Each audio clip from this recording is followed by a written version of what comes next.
Hi guys, welcome back. So today I'm doing a video about books and I would like to share some books that I read in 2017 that have been amazing so far. I know I'll have more before the year is over, but I think that we need to take some time and talk about these 5 because we just need some more time, you know. If you talk about 10 books in one video, it will be super overwhelming. So if you've been looking for things to read, then go ahead and listen in. I'm sure you'll love these. One of the latest reads that I picked up was a book that I've heard about a lot, and this is Flowers for Algernon by Daniel Case. First I've heard of this book was during my studies in university. I studied clinical psychology, and this book was an example for us to study. Ironically, I did not read it while I was studying, and I've been haunted with this, you know, rumor of its greatness for quite a while. It's a winner of the Hugo Award and Nebula Award, and my boyfriend is collecting the SF Masterworks edition, so when I saw this on sale I was like, okay, let's get it. This is my chance to finally read it, even though it's not my favorite cover, but that's not important, right? So if you haven't heard about this book, it's not fantasy, but it is science fiction in its best. The book is following Charlie. Charlie is our protagonist. He has a very low IQ. He has sort of a Down syndrome, you could say.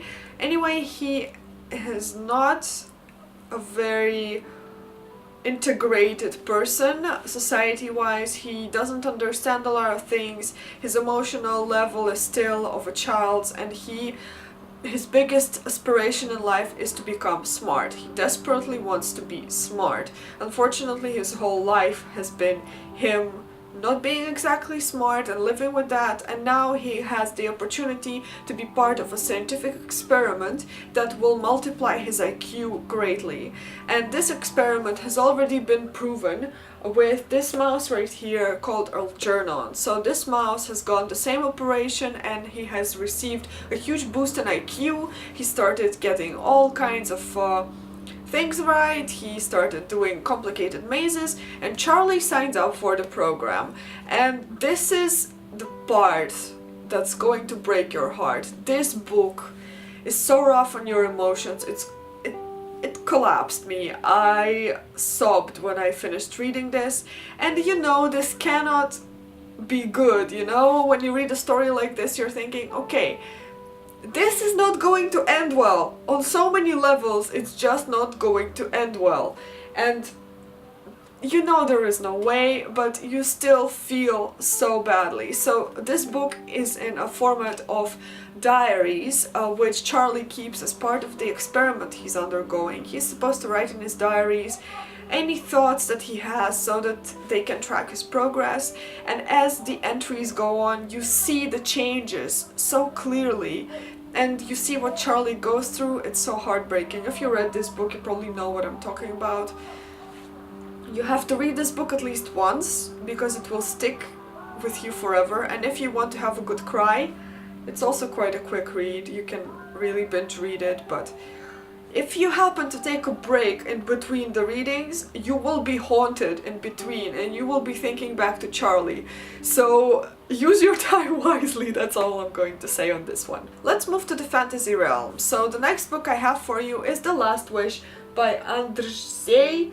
I'm sorry, I'm still struggling with the Polish pronunciation. So Mr. Sapkowski, who wrote the novels that laid the groundwork for the Witcher series, the gaming series were based on these series of novels, and The Last Wish is a collection of stories that are about the Witcher, and this is how the story started. And now we have the whole set of books on our shelves, and I started with The Last Wish because I love Witcher 3. I haven't played the previous versions. I think I started with the first Witcher game, but it's so much worse that I haven't been able to get through it thanks to gameplay. But I did want more Witcher in my life, and I wanted to know the background, so I got started with the novels. And oh my god, this is so good. Okay, so they're all stories with a common plot in them. They're all happening to Geralt. Geralt is a witcher, means he's a professional monster hunter.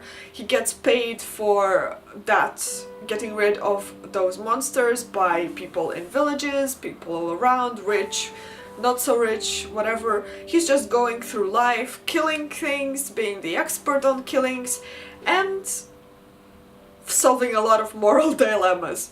So the thing that you know if you played the series, you know that Geralt is so sarcastic, it's delightful. And this book is really the origin story. Like, Geralt really comes into... You get to know him a lot, and the most beautiful part of the book is that imagine you're reading something implausible, right? Imagine there is something going on, like a story that doesn't seem likely, and Geralt calls out the thing, like, in every moment. He's being sarcastic, he's pointing out things, he's being really sassy, and he's really being able to, like, stand up for himself and not getting into any unexpected situations. He's like the pro. He's like the pro that you cannot trick into anything because he's so skeptical, you cannot get anywhere with him. So this is the beauty of Geralt.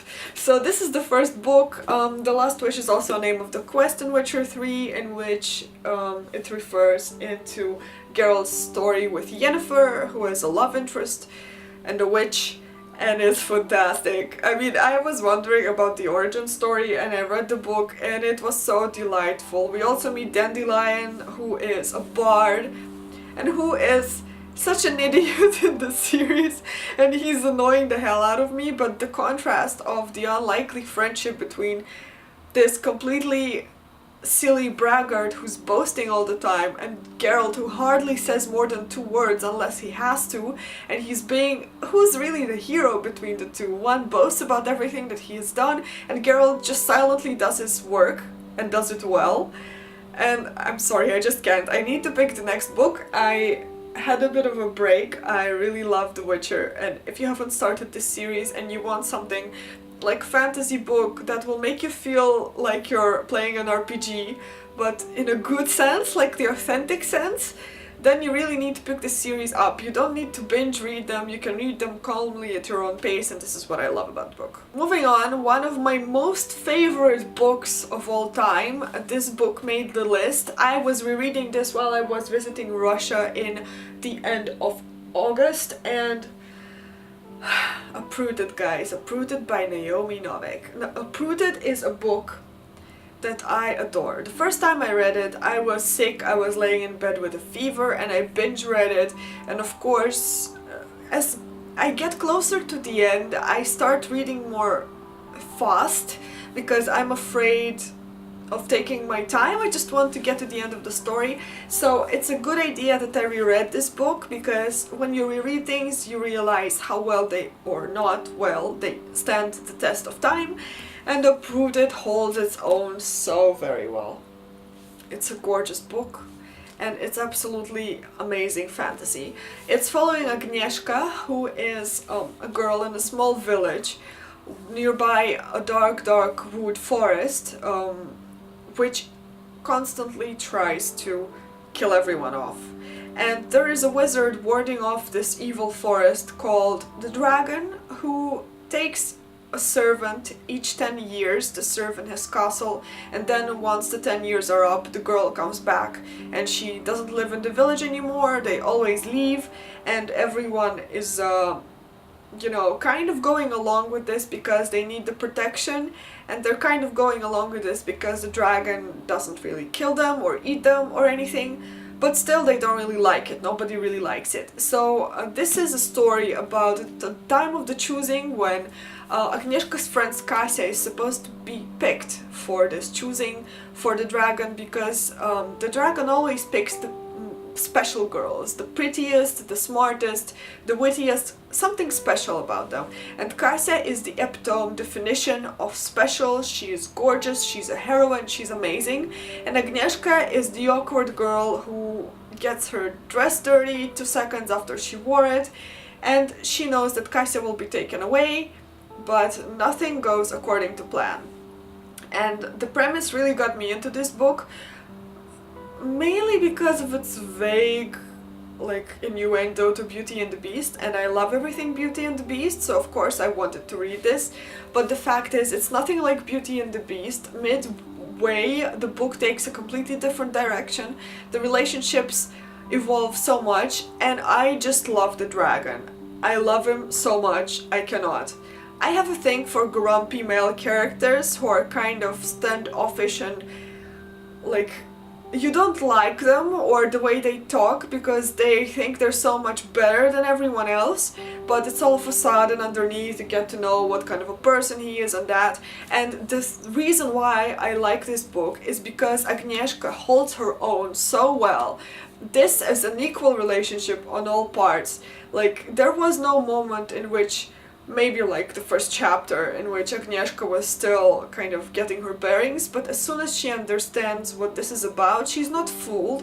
And I appreciate a female character who can make her own damn decisions and doesn't allow anyone to decide for her, and ultimately she earns respect from someone who is significantly more experienced than her, because damn right, this girl knows what she's talking about. So this is the reason why I love Uprooted so much. I recommend it to every person who loves a good old fairy tale. It reads like a folk tale. The relationship will knock your socks off, and the scenes are so gorgeous, and I cannot, you must read Uprooted. With 3 down, 2 to go, the next book that I'm going to tell you about, you probably have heard of. This is A Darker Shade of Magic by V.E. Schwab, and Victoria Schwab is an amazing writer, and I've started this trilogy in the beginning of this year. And I gotta tell you, I'm speaking about the whole series as one. This is an amazing book series for fantasy lovers, and you should definitely read it. If you don't know what the series is about, it's about a guy called Kel who can travel between 3 different alternative realities. They're all called Londons because he is transporting within the cities. So you have the London where he lives, which is a red London, full of magic, very colorful, boastful. There's Grey London, which is kind of the Muggle version of London. There is a white London, which is covered with white ash and is very grim and very cutthroat. And there's also a 4th London called the Black London, which is fraught with danger and forbidden. And this is the story of Kel, how he gets entangled in all these different Londons. And this is a story of a thief called Lila who is getting caught up in the crossfire and realizes that she has another way to go in her life.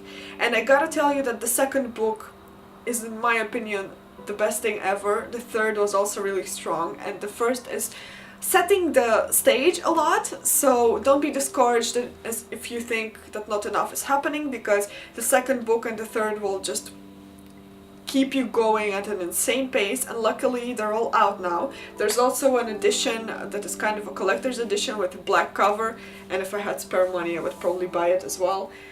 And I really love the heroes and heroines. It's really multi-perspective, it's really curious and interesting, and it's like you fall into a good fairy tale and you never want to leave, and you need a book like that in your life. Last but not least, my latest discovery is Red Sister by Mark Lawrence, first book of his that I am reading. I was really curious about the book, partially because of the premise. The premise really sets the tone, you know, you read the blurb and you decide whether you want to go with this or not. This is a book about a kid called Nona who has committed a crime. She's accused of a murder, but in fact she has done something worse. The circumstances of the murder are not very clear, and before she can be whisked away to be hung, she is taken away by a nun in a nun convent. This convent dedicates itself to the mastery of the art of killing, the murder, the poisoning, the faith. It's all very mysterious, and Nona is whisked away there and she has to make her life. And this book, it's kind of like Hogwarts, only with a lot of brutality, and the characters are amazing. If you like reading about kids, you know, kids make great protagonists because they are so straightforward, and the way they strike relationships is really quick but also full-hearted. And this is something I like about this book. I like reading about kids. I mean, read Harry Potter and tell me whether these kids are not interesting than some adults that you've met, because yeah, they're amazing. And Nona is one of those kids that you have to read about because she has a very strong personal integrity pushing her forward. The adults are in this book are very, twisted. They have all kinds of perspectives. You don't know what they're all about, and they keep you guessing. And there's a conspiracy, there's danger, somebody has to save, all of that stuff. Oh, it's amazing. It's a series, so there's going to be more books. And the funny thing, Mark Lawrence, I think, posted on his Twitter that he already finished the books, so you're guaranteed to read them. They'll be coming out once per year, which is a good thing if you don't want to wait thousands of years like some other series. George Martin. Anyway, this is a wonderful book. It looks hefty, but actually I got lucky with this edition. I got it for €8 for a hardback, which is super cheap, so I'm super happy with that. Right guys, thank you so much for listening to me talk and rant and vent my feelings about these wonderful books. These are the best that I've read this year. There are more to come that are really, really good. And since I'm keeping on reading, there are more contenders for this kind of video. I just don't want to give everything away, but we needed to catch up for the months that I missed. So let me know if you read any of these books, whether you've heard about them, whether you would like to read them. And tell me what you were reading this year that was simply amazing, so that we can segue into the season of autumn. Beautiful. I think it's time for a Harry Potter reread because it's October and it seems like kind of the right mood. I also think that it's time to read mysteries and all that kind of stuff. So let me know what you're reading. I'd love to hear from you, and I'll see you guys later. Bye!